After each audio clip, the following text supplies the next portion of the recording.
Hey, how you doing? Good, Jeff. How are you, mate? I'm awesome, man. Thanks for doing this. No worries. It's my absolute pleasure. When I got told I was getting to interview Simple Plan, I jumped at the opportunity. Sounds good. So, you guys are celebrating 15 years of your debut Yeah, that album. first record is already a little over yeah, a little over 15 years now. How old does that make you feel? I know precisely how old I am, for sure. Uh, you know what? It makes me realize. I'm gonna give you like the politically correct answer. It makes you realize that time flies by, and it's insane how quickly things go by. But you know what? I'm happy that there was we did so much in those 15 years. We're one of those bands that did not take a hiatus, that did not have like a large fight and broke up and got back together. I'm happy that we stuck together and we through the best and the worst times of our career, because being a musician is all about highs and lows, and you're on top of the world one day and then suddenly, well, you know what, there's not as much people at your shows, and you kind of have to grind a little harder, put out some better songs, and then you get a second chance. So it's been a lot of that, and I'm happy that we stuck together and we're still friends and we're still doing it the right way. As you said, it's very rare that there's a band that has stayed around for that long without taking a hiatus, or without losing a member or gaining a member, or you guys have stayed a full unit. Is there any hints that you could give bands to kind of maintain longevity like you? I think like great concepts start initially when you build them. And what makes Simple Plan special is the fact that we were high school friends before anything. And we're not necessarily the best musicians in our area. We all knew that there were better musicians. We all knew that some other bands had a bigger buzz than us at some point, and it was all about can we stick together and do this for a long time? And we kind of had similar ambitions, and that's what brought us together. And we wrote the music that we wanted to hear on the radio, and that's it. I think if anything, the advice I'm going to give younger bands is that just remember to check your ego at the door when you walk into those rehearsals or those shows. There is an aspect of theatrical when you walk on a stage, but you have to remember it's just a show. Afterwards, you got to be a human being. Yeah, it's amazing how many musicians you see that are just playing at your local pubs or clubs who have that ego. Let alone the... It's a lot of insecurity mostly, but hey.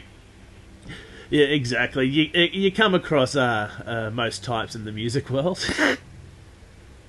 And speaking of most types, you guys are known to not stick to the same sound, so to speak. The first two albums, you had that pop punk sound, but then you just went, hey, you know what? We're Simple Plan. We're just going to write a Simple Plan album. There's not going to be a genre to it. Is that a discussion for you guys, or are you just like writing in the studio or having a rehearsal session? It's like, hey, that's a good song. Let's do this now.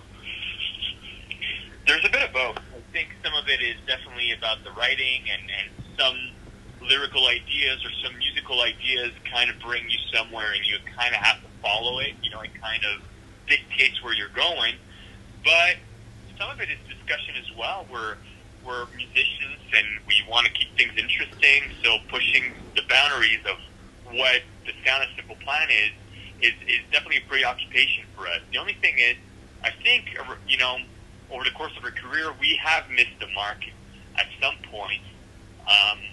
And that's part of trying. Trial and error is part of making music. It's part of life, and it is what it is. Luckily for us, our fans have stuck with us through the moments that were not necessarily as gracious and that's cool, but yeah, I think we're one of those bands that we wanted to create that Simple Planet sound more so than follow sort of a theme, Initially, when you start off and you make, your first record 15 years ago, that first record is sort of a pastiche of a bunch of things that you listen to, It's hard.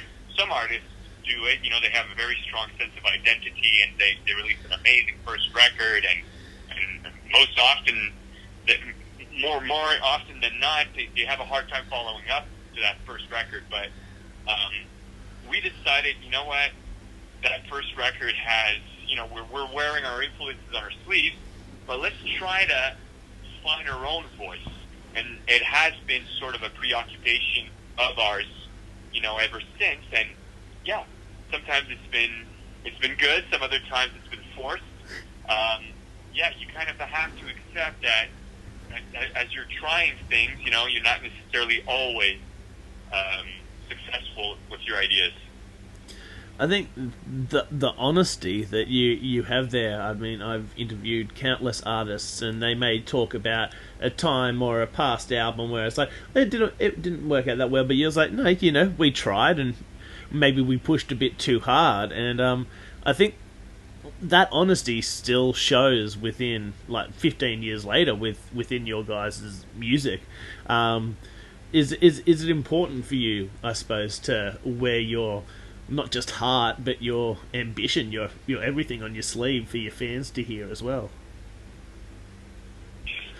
We're in a tricky position nowadays where you're on social media a lot and you can decide to just show your best side and kind of like Photoshop everything and be perfect online. But I think people feel that stuff, and it sounds forced and then people see it. We've decided to kind of be ourselves, and there's a price to that. Obviously, the pop artists have the success that come with the sacrifices that, they put into it. We decided, we're going to take another route. We're close to our fans. We're honest with our fans.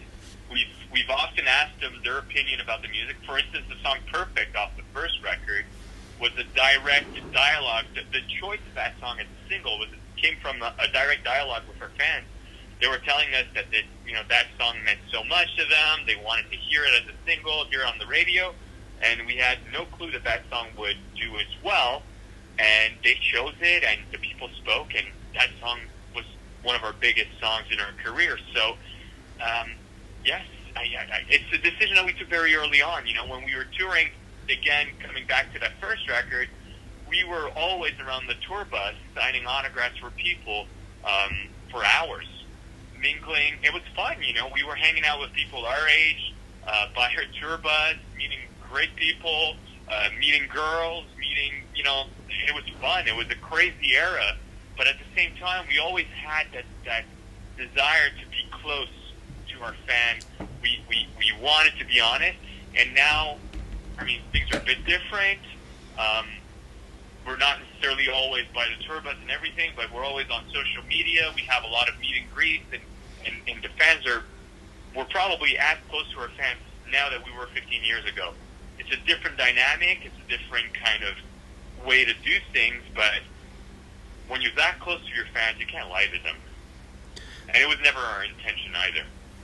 That's very true. And as you said with social media, it brought me to my next question. With streaming services, you've gone from 15 years now, so you've experienced just physical CDs to downloads, to then fancy vinyls come back, and now the streaming services are here. What are your thoughts on streaming services in comparison to back in your day when CDs were the thing? Well, again, I'm going to stick to honesty. When we were selling 2 million copies, 2 million CDs, it was definitely more lucrative than ever in our career. You're never going to match that. That was the high point. And not even financially. Financially, it's definitely a point, but when you get those kind of numbers, I remember like a Christmas probably around 2004, 2005. I'm not really sure which year, but I was at home. I was at the movie. I was renting a movie, which doesn't even exist anymore. I was renting a movie in a store, and my manager calls me up, and he's like, "Dude, you know how many records you sold this week?" I'm like, "I don't know, 1,000, 2,000." He's like, "No, 99,000 records this week alone." Oh. That's what people, Fuck. sell off one single record nowadays. It's crazy. It's a different time. So that was an amazing moment, like mind-boggling. The numbers, the stats were crazy. But then again, it's not only about the stats. Coming back to a few years after, suddenly everybody's pirating everything. Everybody's like downloading for free, and that was a shitty low point of the music industry. Suddenly record labels were kind of closing down. Artists were stopping touring. Some artists were touring more to compensate for that loss of revenue. It was just a really dark time. Streaming services come back, and suddenly it's bringing back money into the industry. Because, I'm talking a lot about money, and it's probably frowned upon, for fans, music fans, but you got to remember that, where we're at, we're okay. We're touring at a high level, and it's going well. But younger artists, if you want to develop an artist, a younger artist, it's hard to sacrifice everything, stop school, not go to school, leave your job to go touring if you could barely make your rent, Yes. So that's a sacrifice that a lot of artists nowadays are courageous enough to make, but it's hard, and that's going to limit a lot of newer artists to come out and start touring all around the world. So at least the streaming services have brought a better economy into the music, and obviously the vinyls, I think it's sort of a gimmick. I love vinyls; they sound great, but at some point, it's going to be a trend that's it's going to fade. People are going to grow tired of it. Real estate is getting smaller. People are not able to, to keep their collections together. It's going to, Yeah. it's going to happen exactly the same way that it happened in the 70s, the 80s. But at least people are still touching music. It's physical now again. Yes. It's kind of more of an experience when you buy something. You have to go to a store. You have to, it's cliche, but you read the liner notes and you feel it. You look at the pictures while you're listening to the music, and it's a different experience. But, this is... there's a reason why the shows are doing that well and vinyls are coming back. It's because all day long you're working on your computer, you're on your computer downloading stuff, watching Netflix, you're always on your computer.